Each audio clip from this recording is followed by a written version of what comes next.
it's like all advertising, right? We just had the Super Bowl. And I mean, I love the Dunkin Donuts. I don't know if you watched that one, the Dunkin Donuts commercial with Ben Affleck and Yeah. Tom Brady and all that. It was hilarious.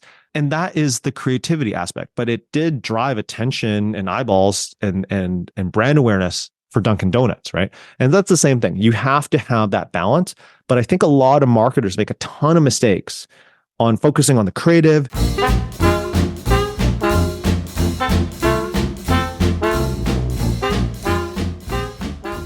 Hi, welcome to another episode. I'm your host, Brian Mattocks. With me today, Ted Lau. Welcome, Ted, from Ballistic Arts.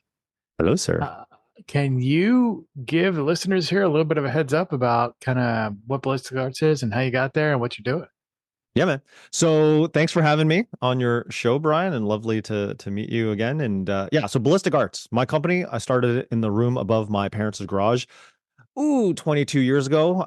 And kind of at the time, we were a video production company and then got into graphic design, got into web development. And these days, in the last 5 to 6 years, we've gone into lead generation for B2B companies, but it's lead generation, not buying spam lists and carpet bombing email lists. It's really taking really good content. So the content creation skills that we've had, video, graphics, and web, and marrying it with really good data and targeting really precise audiences. And so most of our clients are B2B mid-market companies in manufacturing, in distribution, or professional service firms that are struggling, trying to get a return on their marketing, and they haven't been able to do that, or maybe they've had people in-house and they're not seeing the results, or maybe they're just concerned that they're not getting enough guidance on how to actually generate a return for their leads to help their business grow. So that's basically us in a nutshell.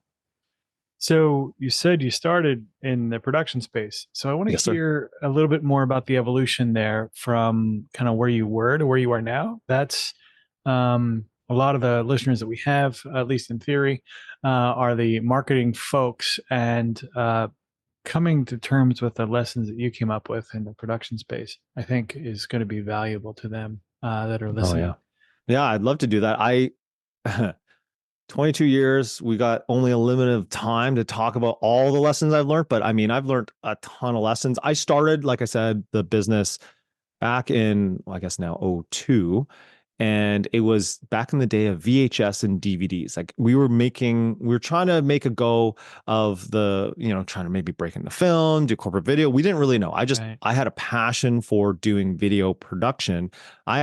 So I'm in Vancouver, Canada, and Vancouver is deemed Hollywood North. And I wanted to get into the film industry, but 9/11 had just kind of happened. And all of my friends that were actually in the film industry all didn't have jobs. So then all of a sudden, well, I can't get a job if my buddies don't have jobs that have been in the industry for a while. So I started trying to just building that on my own. But DVDs were $15 a pop at the time. They were still VHS. You had to like duplicate VHS tapes. Clients would like, oh, I got this corporate video. I got to do this video. And then you got to duplicate it. They got to wheel out the like AV machine, right? With the TV and the VCR. VCR for you kids listening is a machine that you would stick this tape in and it would play, for like 30, 40 minutes kind of thing, up to 60 minutes or 6 hours if you had it on extended play setting. But either way, we would have to do this. The problem is that video now today is very prevalent, but back in 2002, it was kind of a luxury. It was if you had a lot of extra funds, then you could do video production for your company. And so being in my I was 21, 22 at the time when I started, I'd be cold calling clients and like, hey, do you need a video? Do you need this? And most people are like, I don't even have a TV in my place of business, let alone needing a video. So no, I don't need that. But that's where the first lesson came in because, okay, you don't need a video, and then they'd be like, well, we noticed that your brochure is pretty nice. Can you design me a brochure for my business? And I'm thinking in my head, like, I'm a video production company. But after like 6 months of getting no's, we don't want to do a video. And then having someone going, can you design it? I'm like, I'm hungry. And I'm like, yeah, we can do that. Yeah. Oh, how much would it be? And I remember quoting people on the spot, like really quickly in my head, how much do I want to get paid?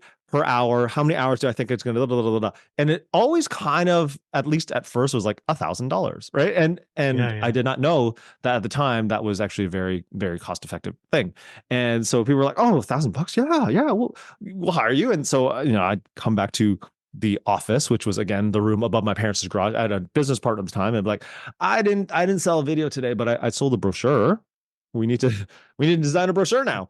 And Let's go so learn how and to we do had that. and we had to learn. So we knew how to design things, but we had to learn how to do crop marks, what bleed is, CMYK to RGB, like all this kind of, for RGB to CMYK, all this kind of stuff, colors and color correction, all that kind of stuff. But we learned, and we did it on time and on budget, which was the most important thing that I realized. Another lesson is that doesn't matter how great your creative is, how great of an artist you might be, but you're marketing to businesses. At the end of the day, businesses have deadlines that they have to meet. They need this brochure for a particular event. So you got to actually be able to hit it, and don't go over budget, because that will basically burn a lot of bridges. So we were always on time and on budget. And then, oh, hey, now that we're trusted, oh, this web thing, this thing called the interweb, it doesn't seem to be going away. Do you think it is something I should do? What do you mean? Like, should I build a website? And I'll be like, yeah, you should totally build a website. Can you build me a website? Uh, and again, we're a video production company that happens to do some graphic design on the side. And it was like, yeah, of course we'll build you a website. And then again, like, how much? $1,000. I didn't even know how to program a website at the time, but my former business partner had actually built our website. He learned HTML back in the 90s for extra beer money or whatever it was. I don't know. But he ended up, all right, we're building websites. So I knew how to design the website, but I didn't know how to program. So he had to teach me to program it. It was all like hard code HTML. And it was really, the lesson is get in where you fit in, especially when, I didn't have a lot of options. And that's the beauty of it, right? Not a lot of options. You figure it out, just be versatile and take what the market gives you. And then after a while, when you're building a lot of track record, a lot of clientele, then you could be a little bit more picky choosy. But at the beginning, it was like, I'll do whatever you think you'd pay me to do, and I'm gonna do Yeah. it. It's that line from Ghostbusters. It's one of the best lines in the whole film. If there's a steady paycheck in it, I'll believe anything you say. Basically, right? And it wasn't even steady paychecks. It was like one-off Yeah, yeah. projects for a long time, but it it was fun. It was thrilling, it was new, and at the end of the day, it still provided us a creative outlet. At the end of the day, that's the kind of personality that I realized that I was. I needed to be creative. And so I was able to, and visually creative at that. So, okay, maybe couldn't do video, and I love the video storytelling, but you can be creative with graphics. You can be creative with websites. And so that's that's what we did. And we started surely one brick at a time, kind of building the agency, starting hiring staff and, learning about all those hurdles as well. So, but here you are now. You've been successful. You've got the marketing agency. You can move past um, that so hungry it hurts kind of model, and now you're into the space where is there still room for art, or is it now all business all the time? There's no more of that creative expression stuff. Oh, I mean, there's always room for art. There's always room for creativity. However, creativity can come in many forms. And that was a struggle that I did personally deal with for probably a good part of a decade. I remember we got to a point where we had, I don't know, two or three staff, maybe even Mm. three, four staff at the time. And I had hired a sales coach. I remember hiring a sales coach because I knew how to sell enough to obviously have like two or three staff, but it wasn't consistent. It was a lot of like sell, sell, sell, sell, sell, got to do the work, and then no sales opportunities, and then like, Yeah, oh, no sales the opportunities, roller sales, sales, coaster. sales, sales. This roller coaster of cash flow and but in your early mid 20s, whatever, right? Like, I'd go without a check for a month, okay, but I made a big check the month before, so it kind of evened out. But as we started having overhead, a consistent cash flow, consistent income was very important. So what I learned was I had to do sales, but when I'm doing sales, I have to be in front of the client, customer, prospective customers, the leads. 9 to 5, Monday to Friday. So when am I actually going to do the creative? So I had to like figure out, I had to do like the creative early in the morning till 9 o'clock, then go meet clients, and then 5 o'clock. And then I'm doing the work. So I'm like 12, 15-hour days. And my coach basically said, like, Ted, eventually, if you're going to scale, you have to give one of these things up. You cannot do the creative and then also do the sales. Like either you're going to have to hire a salesperson or you're going to have to hire Right. more artists. And I didn't listen. So I wrote that, one leg on each boat for years until it was just like, okay, this is too much. And I slowly realized that, hey, I can do sales much better than most. And it's much more difficult to hire consistent sales folks. And salespeople are not inherently creative, nor do they speak the like painting the story and like the aspiration, which Right. creative is about. Whereas I had the experience on the creative. So I was able to do that. Most regular salespeople were not. And then, so I kind of started giving up the creative, hiring more, artists, graphic designers, web designers, all that kind of stuff. But to answer your question about today, for myself personally, the creativity comes not necessarily from hands on keyboard making the visuals, but it's inspiring folks. How can I be a better leader? What creative ways can I get people together to build really good team and all that kind of stuff? And it's really fun. That leadership part of it, you can be very creative doing fun things for your team. Like we did Mm. for our 20th anniversary at Ballistic Arts, we hired a Top Chef winner. You know the show Top Chef? So that we hired I think he was like the 2017 or 2018 winner, and he took us out in the middle of nowhere. I live in Vancouver, Canada, as I said, in the middle of nowhere in British Columbia, where there's a bunch of forest fires the year before. And we went out to like all these burnt tree forest stuff to pick morel mushrooms. We did a team building thing, picking morel mushrooms. And then he parked us along a creek in the middle of nowhere and he cooked us a 7-course meal along a creek, right? And that is something that, you can still be creative. You can find really cool things that like people will remember for the rest of their lives. Like, oh, my work took us here with a chef and all that kind of stuff. So that kind of stuff, you can be creative. Now, in terms of the business, like Ballistic Arts, are we creative? I mean, I would invite any of your listeners, viewers to come to our website, ballisticarts.com. We have a ton of creativity, and creativity, visuals, all that is still the crux of our business. Sure, we do lead generation, but we need really good, compelling story, great visuals, good video, all that kind of stuff to actually attract people so that we can speak the lingo. It's like all advertising, right? We just had the Super Bowl, right? And I mean, I love the Dunkin Donuts. I don't know if you watched that one, the Dunkin Donuts commercial with Ben Affleck and Yeah. Tom Brady and all that. It was hilarious. And that is the creativity aspect, but it did drive attention and eyeballs and brand awareness for Dunkin Donuts, right? And that's the same thing. You have to have that balance. But I think a lot of marketers make a ton of mistakes on focusing on the creative, it's my art, and da da da, and not really understanding the business side of things. That the fact that the matter is, at the end of the day, we are doing all this so that we can drive a behavior, drive an action, and then ding, dollars in the bank. I know it sounds gross to talk about it like that, but that's really the nature of the business world.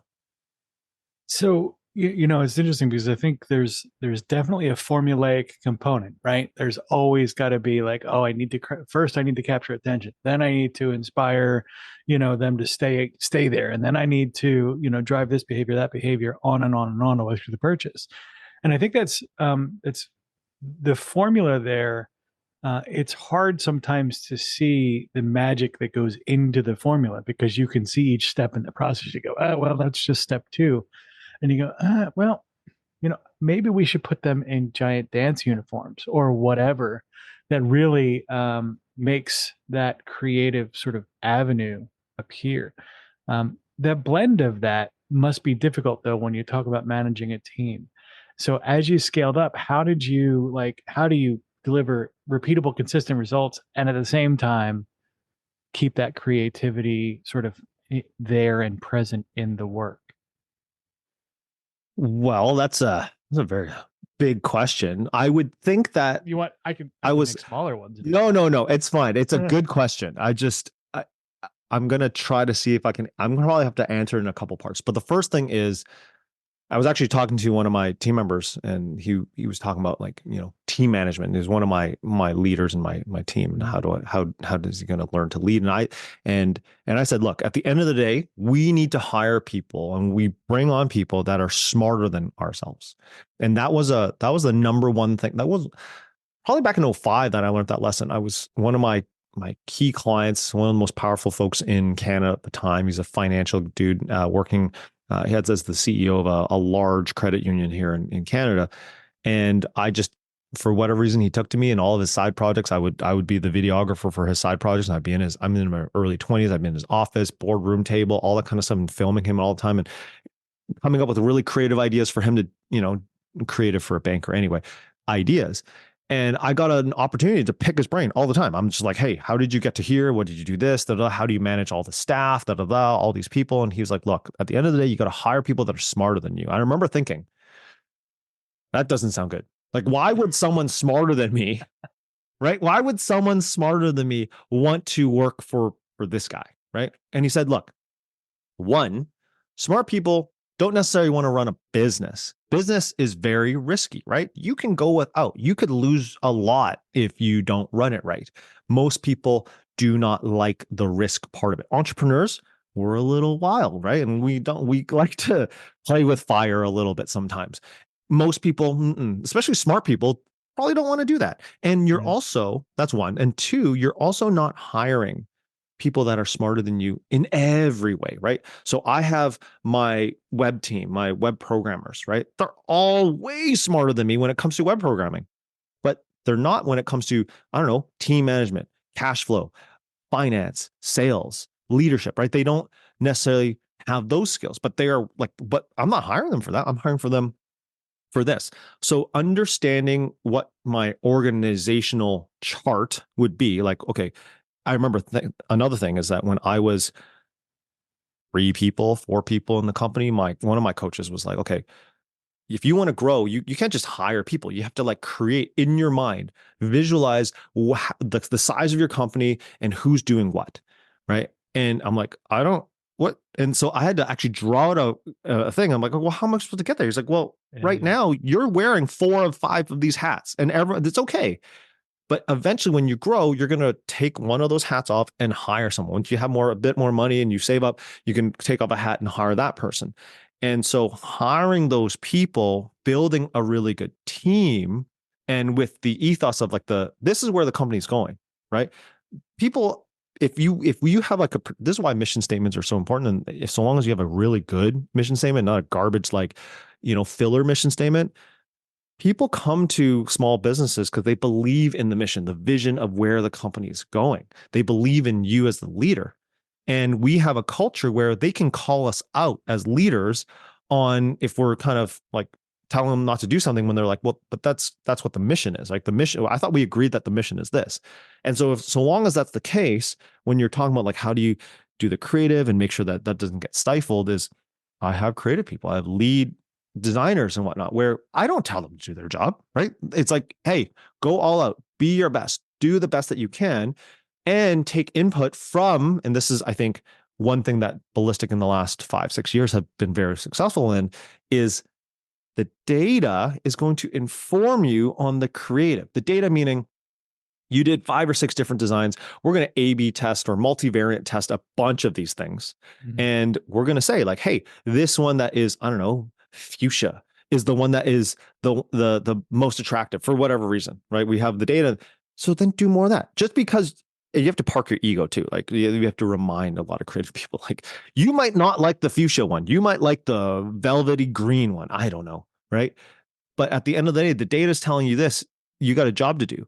Another thing that one of my video directors would tell his creative team is that, look, at the end of the day, if you want to be an artist, you can do that on the side, but we're here for a job to get paid. And so we have a mission. We're going to go do that. And yeah, like a lot of them do creative stuff as side hustles, but they know that at the end of the day, they still have to pay their bills. And everything that we do is also results driven. We promise to our clients we're going to hit a particular metric for them. It's usually a lead target metric, like how many qualified leads they need a month. And then so long as we hit it, I mean, we pay a decent salary for all of our team members. However, every single one of them have a bonus attached, a very generous bonus incentive that if they hit client goals, then they're going to hit that incentive. And as much as you might be a creative and artist and all that kind of stuff, cost of living is not inexpensive these days. So you are incentivized to make a little bit more so that you can, pay for this or pay for that or go on that vacation. And so Right. I think having a lot of little things really kind of make it work. I don't know. I said a bunch of stuff. Hopefully you can decipher some of that. No, I think it's interesting because the challenges of the business, particularly when a lot of folks try and engage with agencies that have a strong creative focus, um, consumers, B2B consumers don't really even know how to buy it. They're like, yeah, we think we want this. And you really have to interface through folks that have like a strong marketing background or a strong BD background to understand like, okay, so we're not buying the Dunkin Donuts ad for your local law firm. Like that's not a good fit and it's not gonna work, right? We're buying that for a certain kind of vibe, a certain kind of thing.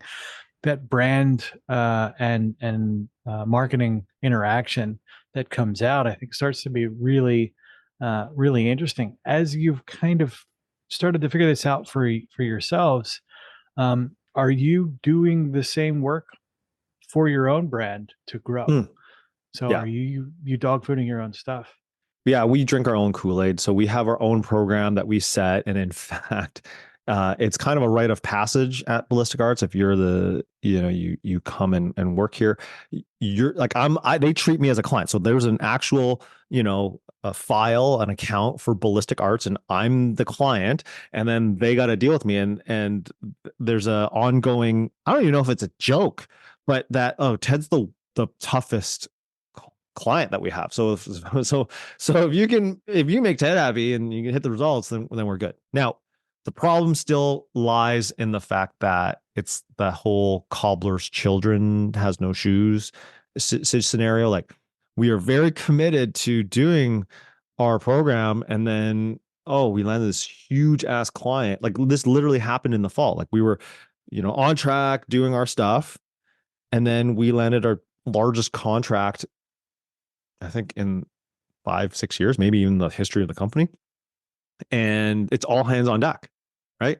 So it's like, well, sorry, dad, we can't work on your stuff right now is a little bit like that. Yeah, yeah. Which is a good problem to have. And that means my sales team has to, hustle their butt a lot more to actually, go and hunt, which is fine. So long as we have a solid sales team, we have our own sales process. Yeah, that's fine. The leads that come in are gravy. And in fact, it's really so that we can say, yes, we drink our own Kool-Aid and not just go, yeah, you should do this. And we don't employ it ourselves. We do employ it. It does hit our results.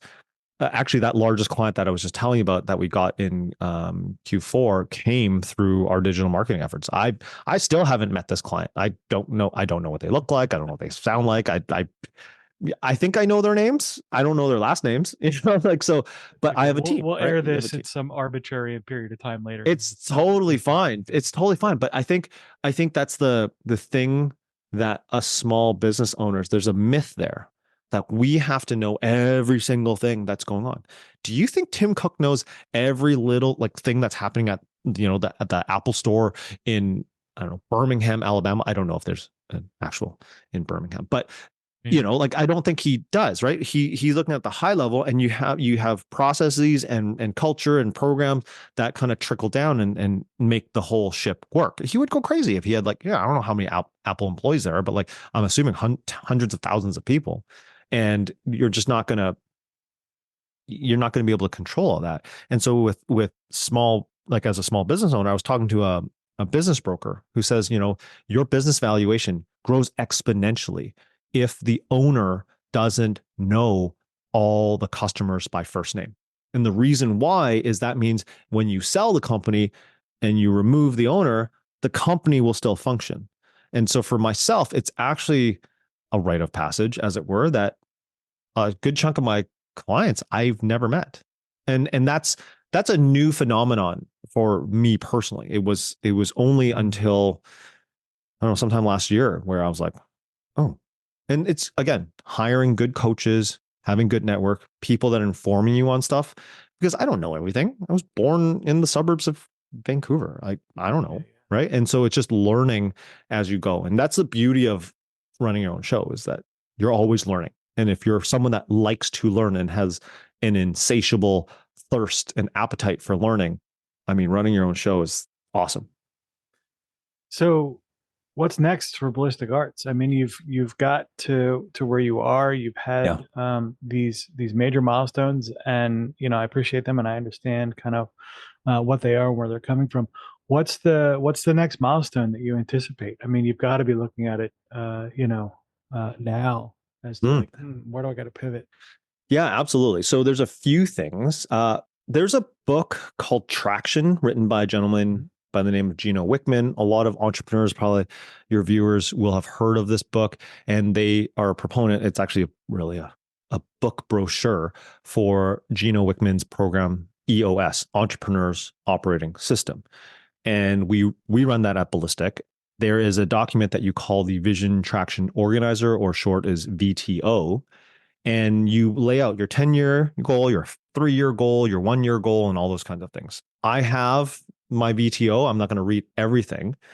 However, for us, there are a few milestones right now that we're looking at. We want to 10x where we are in the next 10 years as a business. And the 10-year goal for the VTO is kind of a always in the horizon. You're probably never going to reach it, and because every year you're going to set out the 10-year again, right? So last year's 10x and this year's 10x is different because we grew, from 12 months ago. So that is there. For myself personally, you can see this background that you can see. This is created because as a part of our 3-year goal last year, my team, we have a goal that Ted is going to be out, leadership is going to be out of the day-to-day, only doing stuff that they want.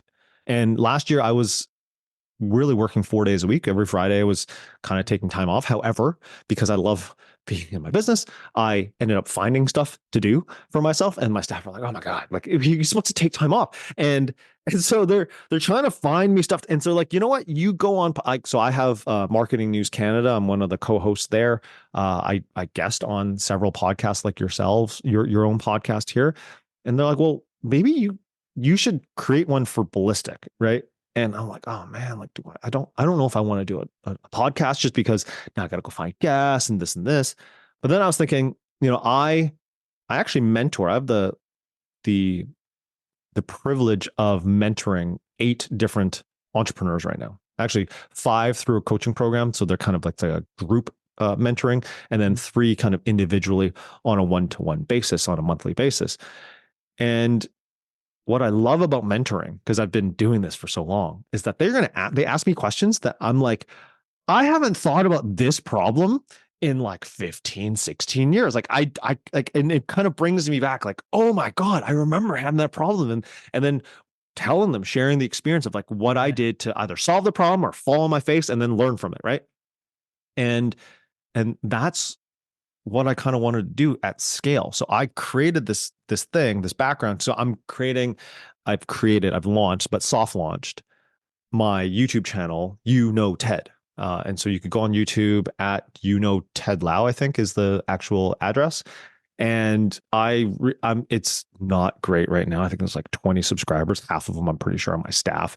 And it's me talking about my war stories, business scars, learning around what I've learned and how I've made a really, I'm not Elon Musk living the billionaire life, but I have a pretty freaking good, right? And so how did I get there? It's a lifestyle business, but it's a lot of fun and it's great. But there's a lot of mistakes. So I'm kind of just talking about that. And so that's kind of what I'm doing. And it's a lot of freaking work. We also want to try to increase our business by like 50 to 100% this year. And so we got to do that. We're hiring a bunch of people. And then I'm now, for the first time, like bringing on coaches for other staff members. Mhm. Because before I just, kind of greedy, pay for my coaching. But then I realized, hey, coaching really works. Maybe I need to, and now I have staff that are open to being coached, looking for that, and continuous improvement being one of the core values at Ballistic Arts. It really works. Now you got to have the cash flow to do it, but our business is stable enough that we have the cash flow to do it. And so I'm doing this stuff for, Ted, the kind of weekends and evenings, and I'm not a young man anymore. So it's a little tiring, I gotta say, Brian. Yeah, I can imagine. I love the fact that you're constantly kind of pushing the edges of this, what it means to learn and grow, and pulling yourself forward. That is an aspirational place. I think a lot of folks are looking to get to. It seems like you've got a lot of the right pieces in place that are working. So the things that I want to ask you now as we start to wrap here are first things first. Who should reach out to you, Ted? How can they find out more information?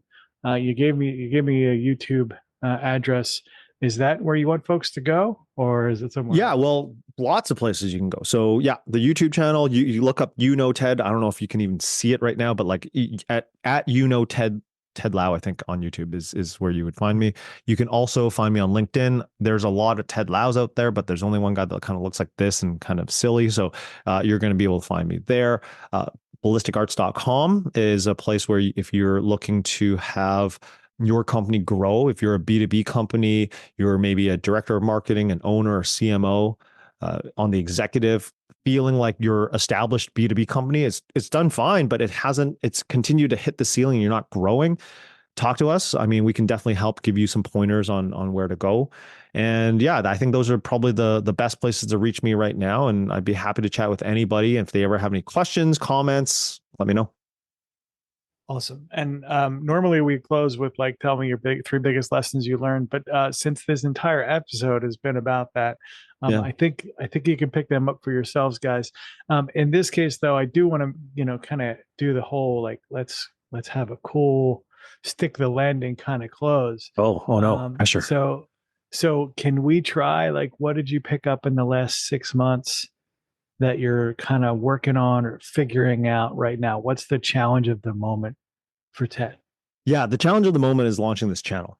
The channel is not easy. I mean, editing was my baby. Like I loved video editing, and so now it's downloaded Adobe for the first time. I haven't had Adobe on my system for like how old's my daughter? She's 14, and the last thing I did was I edited my cousin's wedding video as a favor for him in his first marriage, and my daughter was 3, so my daughter's 14 now. So it was 11 years ago that I had not touched Adobe, and I Wow. downloaded because I'm cutting. So but it's the time management about that, learning how to actually create a channel from scratch and actually providing value. And I'm learning because I'm watching myself do a lot of this video stuff. I'm learning how to speak a little bit more eloquently without a lot of ums and ahs, and actually having those pregnant pauses, as it were, so that I can think about what I'm saying and not just rambling, which I think I did a bit today. But hey, life's a less life is That's, learning. I tell this to everybody that ever wants to come as start a podcast. And it's like, look, just start. Yeah. Just start because you need to go through the learning process. You're gonna look back on this in 2 years and go, oh my God, I can't believe I did that. Yeah. But start and the learning you're going through is super typical and awesome. You'll come to find that it is the most fertile time in the amount you get to learn and the amount that you get to improve. Um, Later on, you'll make much more subtle changes and they'll have big impacts, but they won't feel as significant. Well, I think also I'm blessed with having a good team. Yeah. We are marketers. So and one of our core values at Ballistic Arts is radical candor. So if you read the book Radical Candor, it talks about how to challenge directly while caring personally, and that's what we do at Ballistic Arts. Meaning, I'm an account manager on this file. I have my director, marketing manager, the guy kind of in charge of the department, and they're telling me like, so this video, this is how you could have improved it. This is what you should have said, or this, hey, the reason why this is getting like no views is like your headlines, garbage, or it's not. They don't say garbage. It's actually very nice about it, but like, it's not, Yeah, it's not thumbnail needs hitting work or whatever. all that kind of stuff, and so I'm blessed with that because without that, I'm kind of lost. I'm like, I don't know, like it looks kind of similar to the thumbnails that I see on YouTube already. Why am I? But like Mr. Beast, I watch a bit of him. And initially I was watching him just because he has I think the most followers on YouTube. I was watching as a learning, but then I'm kind of it's entertaining. But he says your first 100 videos are going to be garbage. Like it's just flat. You're going to get 0 views, and so that's kind of how I prepared myself. Our goal was actually for me to start this in 26. It is the beginning of 24. So my thought was to start it early is one, I'm out of my staff's hair on Fridays. And two, I can practice and be good at it so that by 26, maybe it will actually stand a chance of having real subscribers, Yeah. Mark your calendars, folks. Yes, sir. First. Yes, sir. Yes, sir. Ted, thank you so much for being on the show. Really appreciate it. Thank you, Brian. I'd love to have you back and Absolutely. hear more, particularly when you get closer and closer to that 26 timeline. Yes, sir. Well, I thank you very much for having me on your show. It was a pleasure to kind of just share my experiences. And if anyone has any questions, please reach out. Thank you.